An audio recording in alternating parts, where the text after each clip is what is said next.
Days after deadly shooting, Seattle tightens security on festivities. A recent shooting that killed 3 people at a food festival in Seattle did not deter crowds from the city's Seafair Weekend Festival.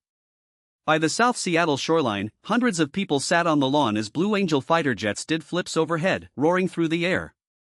Lovell Gibson, 50, stood with his family to watch the show this weekend. He knew that a few days earlier, gunfire had torn through a Seattle food festival about 7 miles north, killing 3 and wounding at least 4 others, but he wouldn't let that deter an outing to the city's Seafair Weekend Festival.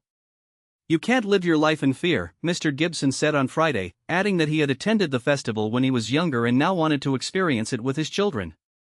Still, attendees of Seafair Weekend, which attracts large crowds for its hydroplane races and air shows, acknowledged caution and concern after the chaotic shooting last Sunday.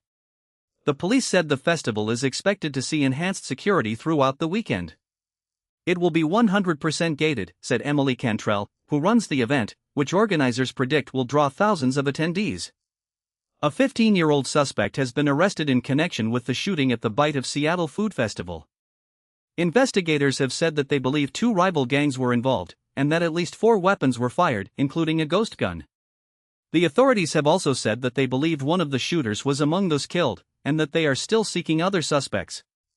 "The safety of people in this city is our first obligation, and we are ready to meet it this weekend and every day that follows," said Mayor Katie Wilson of Seattle at a news conference on Friday. "The Seattle Police Department will increase staffing at all remaining summer events," said Andre Sales, who was appointed interim police chief after Mrs. Wilson demanded his predecessor resign. As the festival began Friday, crowds moved briskly through the gates, carrying lawn chairs and reusable grocery bags full of snacks. Private security guards checked bags and stopped people who triggered the metal detectors, and dozens of police officers were scattered inside the venue, strolling among the carnival food stands and military recruitment tents. Miranda Geisler, who was visiting with her husband, said the previous weekend's shooting gave her pause about attending. "When that shooting happened, we were like, oh, we're going to a big event in a week," Ms. Geisler said. "It's scary, but the risk is always there, no matter where you go." Victor Njiru, 45, was attending with his family, and felt security could have been stricter. "I was thinking there'd be more police to make sure people are safe, because of what happened last weekend," he said. "There are so many people here. But I'm hopeful." The heightened measures reflect a city determined to keep its summer traditions alive while confronting the reality of gun violence.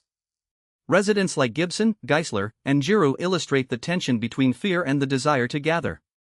Officials say the added gates, bag checks, and officer presence are part of a broader plan to protect public events throughout the season.